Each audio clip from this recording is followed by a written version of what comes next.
14 अप्रैल भारत का एक ऐसा दिन जिसे विश्व ज्ञान दिवस कहा जाता है। आज के दिन पूरा नीला हो जाता है, पर क्या आपने कभी सोचा है कि यह सिलसिला शुरू कब हुआ? कौन था वो शख्स जिसने सबसे पहले बाबा साहेब का जन्मदिन मनाने का फैसला किया? और क्या आपको पता है कि जब पहली बार भीम जयंती मनाई गई तो खुद डॉक्टर अंबेडकर ने इस पर क्या कहा था? आज के इस वीडियो में हम पीछे जाएंगे इतिहास के पन्नों में, साल 1933 में। हम बात करेंगे उस जुनून की जिसने एक इंसान के जन्मदिन को एक इंटरनेशनल फेस्टिवल बना दिया। जय भीम दोस्तों, मैं हूँ आकाश अंबेडकर राइट और आज हम एक्सप्लोर करेंगे the history of first Bhim Jayanti. अगर आप चैनल पर नए हैं तो इस चैनल को जल्दी से सब्सक्राइब कर लीजिए। ये कहानी शुरू होती है पुणे से। साल था 1933। उस वक्त बाबा साहब की उम्र लगभग 42 साल थी। वो राउंड टेबल कॉन्फ्रेंस से लौट चुके थे और पूना पैठ के बाद उनका नाम पूरे देश में गूंज रहा था। लेकिन उनके फॉलोअर्स उन्हें सिर्फ एक नेता नहीं बल्कि अपना मसीहा मानते थे।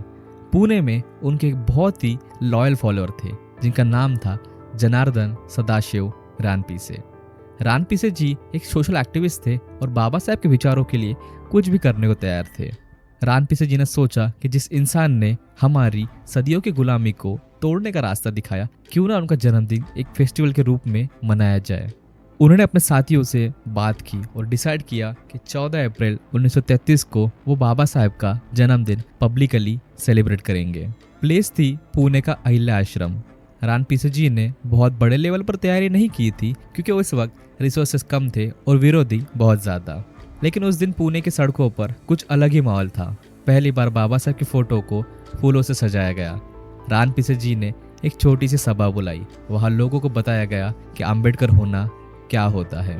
उन्होंने वहां डॉक्टर अंबेडकर की स्ट्रगल की कहानी सुनाई, कैसे वो बच्चा स्कूल के बाहर बैठता था और आज लंदन और अमेरिका से पढ़कर देश बदल रहा है।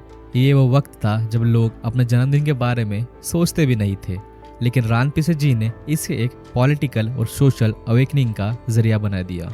उन्होंने इसी दिन को सिर्फ अंबेडकर का जन्मदिन नहीं बल्कि दलित सेल्फ रिस्पेक्ट का दिन घोषित कर दिया।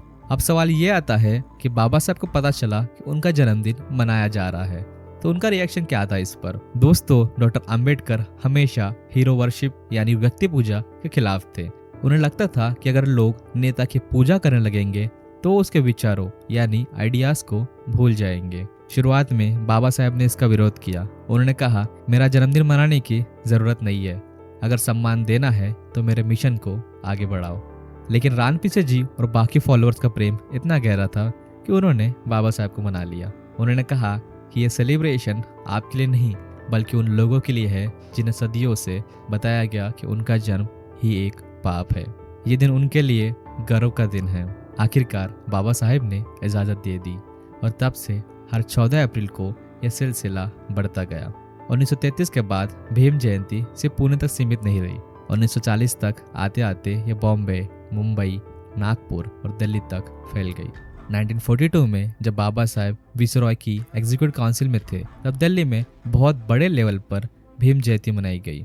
धीरे धीरे यह दिन एक सोशल रिवॉल्यूशन का सिंबॉलिक दिन बन गया और आज भीम जयंती सिर्फ इंडिया में नहीं बल्कि यूनाइटेड स्टेट्स में भी मनाई जाती है। कनाडा में इसे इक्वालिटी डे के रूप में मनाया जाता है। जिस त्योहार की शुरुआत एक छोटे से आश्रम से हुई थी, आज वो दुनिया का सबसे बड़ा डेमोक्रेटिक फेस्टिवल बन चुका है। दोस्तों, जनार्दन सदाशिव रानपीसे ने जो शुरुआत की थी वो सिर्फ एक बर्थडे सेलिब्रेशन नहीं था, वो एक ऐलान था कि अब हम पीछे नहीं हटेंगे। तो इस 14 अप्रैल 2026 को जब आप ब्लू फ्लैग लहराए, एक बार रानपीसे जी को जरूर याद कीजिए जिन्होंने इस परंपरा की नींव रखी। और याद रखिएगा बाबा साहब की वो बात कि असली जयंती तब है जब हम उनके दिखाए हुए एजुकेट, एजिटेट एंड ऑर्गेनाइज के रास्ते पर चले। अगर आपको ये वीडियो इन्फॉर्मेटिव लगा तो इसे अपने दोस्तों के साथ शेयर करिए और कमेंट में लिखिए जय भीम। चैनल को सब्सक्राइब करना ना भूलें क्योंकि हम ऐसे ही अनहर्ड स्टोरीज लेकर आते हैं। मिलते हैं अगले वीडियो में, तब तक के लिए जय भीम, जय भारत।